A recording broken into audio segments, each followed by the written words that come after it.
Alright everyone, couple brand new Nintendo stories we need to discuss today, starting with some brand new NPD August sales results with an impressive list and one game that continues to top the charts that we have to talk about briefly. Then the big talking point for today's video has to do with an interesting change to Nintendo's online account system that just dropped, and we have to discuss what, if anything, this means for Nintendo and their account system going forward, as this generation of consoles leading into what's next may be different than something we've ever seen Nintendo do before, and we have to go over all the details right now.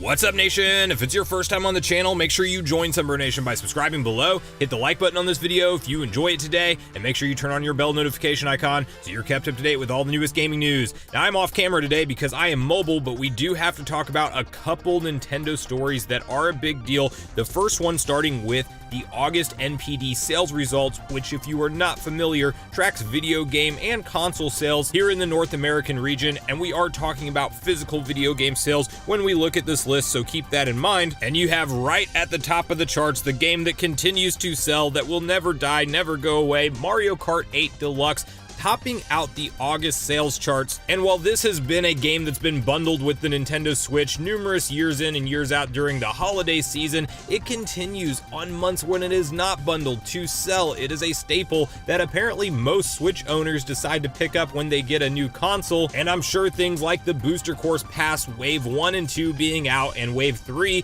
being set for release later this holiday are helping fuel the fire of sales for this game. And while I'm personally am ready to start to dive into a new Mario Kart with different mechanics and different installments, I personally am also a fan of having legitimately double the amount of courses that the game launched with after we wrap up this roadmap, and it's nice to have a reason to hop back into one of my favorite multiplayer games on a Nintendo console more frequently. Now from there you have Xenoblade Chronicles 3 coming in at number 2. It was ranked number 1 last month, so only bumping down one spot, and definitely strong support and showing for Xenoblade Chronicles 3, and I do think that in this Nintendo Switch era of gaming, a lot of series that historically might have not been the best sellers are getting a fantastic shot to become household names this generation from Nintendo, as in my opinion, Nintendo has really mastered the marketing, ramp up release to these titles. We even got a standalone deep dive Nintendo Direct focused around Xenoblade Chronicles 3, so it is nice to see that coming in at number 2 on the charts. Super Smash Bros. Ultimate is number 3, and it is hard to believe that we are done with the Fighter Pass entirely with that game. No new content to come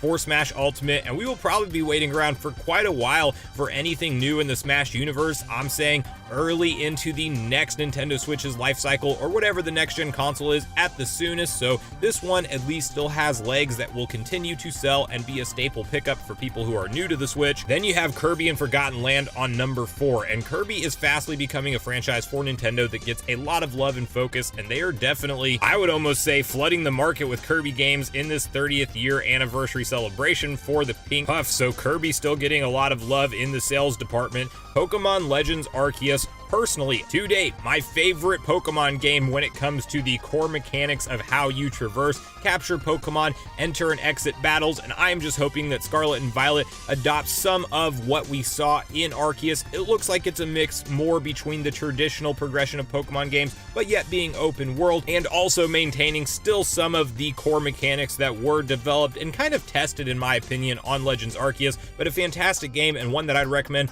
all fans to go out and pick up, even if you are not traditionally a Pokemon fan, because it just plays so different than all the other ones. That is number 5 on the list. Animal Crossing New Horizons still doing big numbers at number 6. Nintendo Switch Sports at number 7, a game that is still getting an ongoing update roadmap that I am typically not a fan of with Nintendo Sports games. I'm just kind of out of tune with that drip feed update style, and they actually had to push back the newest update even further. So for me, Nintendo Switch Sports feels lighter on content than I would like for the price point, and it doesn't really have the same lasting effect that Wii Sports had on me back when that launched, probably because motion was brand new at that time. But this one for me is one I struggle with. However, it is still selling decently well at number 7 on the list. Digimon Survive at number 8, Legend of Zelda Breath of the Wild at number 9. Go pick up that game if you are hyped for the new trailer for Tears of the Kingdom. You have plenty of time to get through it. We have until May of next year when Tears of the Kingdom will ultimately launch. And Minecraft rounding out the list at number 10. Share with me in the comments down below which games, if any, stuck out on this list to you. Are there any any games on this list that you haven't gotten that you may consider picking up? And what do you think of the overall software success for Nintendo as it's now a more mature console, being the Switch, in 2022 and beyond? So please share all your thoughts and feelings on all things new NPD Nintendo Switch software sales in the comments down below. Now, the other story we're talking about today is an interesting update to the Nintendo Online account system as a whole, because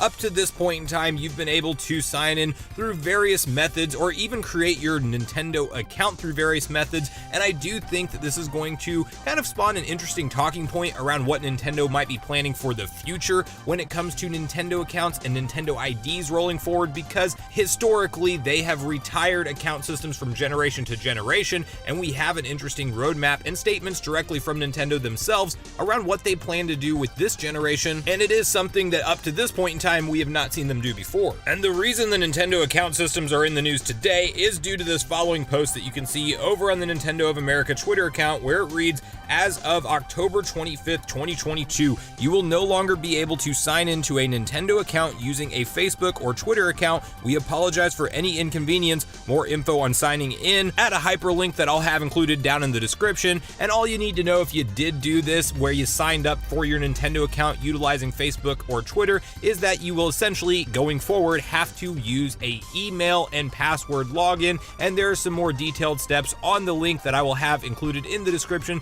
so you make sure that you don't have to do any weird password resets or account transfers once this date passes. And the reason for this may very well just be security driven, around maybe Facebook and Twitter not being quite as secure in Nintendo's eyes. You can still use accounts like Google and Apple to actually create your Nintendo ID, but Facebook and Twitter are removed from that list. And where I think this is an interesting talking point is around Nintendo's strategy and how many Nintendo accounts they have now, because up to this point in time, you have to keep in mind that Nintendo accounts are still relatively new, in the sense that the Wii was the first Nintendo console that really had any kind of built out online functionality whatsoever, and then the Wii U was the last generation console, and we are now just technically in the third console with, or home console that is, with online functionality, as clearly the DS, 3DS, and things like that did support online as well. But the point is that Nintendo has always lagged behind the competition when it comes to online infrastructure. And so one thing we've seen them do generation in and out is actually restart, or completely from the ground up create an entirely new infrastructure for their online accounts, generation to generation. And now, for the first time, we've had Nintendo say that they intend to keep Nintendo accounts at numerous investor meetings because of how much they value their user base that has signed up for these accounts, and that it's not going to be a hard reset. Will there be things like new features added in? Absolutely, but in terms of you having to start fresh with a new Nintendo account in the next generation, the Switch Pro or whatever Nintendo has planned, Switch 2, maybe it's something entirely new altogether. In theory, from what Nintendo is saying, we should be able to use our same Nintendo accounts today, which is also an exciting prospect when you talk about things like Nintendo Switch Online, because instead of having like a brand new fresh start, and while I'm a fan of like virtual console services that were available before, it's a little bit frustrating to purchase something digitally and then not be able to play it on the new next generation hardware that does indeed come out. And with things like Nintendo Switch Online and this going forward, rolling forward account system, we should in theory see all of the games that we have access to today just roll forward onto whatever Nintendo has planned next. And I personally am more of a fan of that than having to recreate everything. Does that mean we can re-download our same eShop purchases? Potentially, maybe not, depending on how licensing rights and things like that actually work, but it is ultimately better, in my opinion, to have an account system that will be around for multiple generations, as opposed to doing the clean break and traditional brand new Nintendo account reset that we have seen in the past. I am also curious on whether or not Nintendo will finally incorporate things next generation, because I don't think we're getting it this generation, but things like on-system party chat and numerous party invite features, just be in a party room that you can actually talk to multiple friends online on console, not have to use a third-party app. Although in a perfect world, I would like Nintendo to just launch support for the Discord app, and Sony and Microsoft are starting to get on board with that. If Nintendo does too, it doesn't matter what platform you're playing on, Discord can just be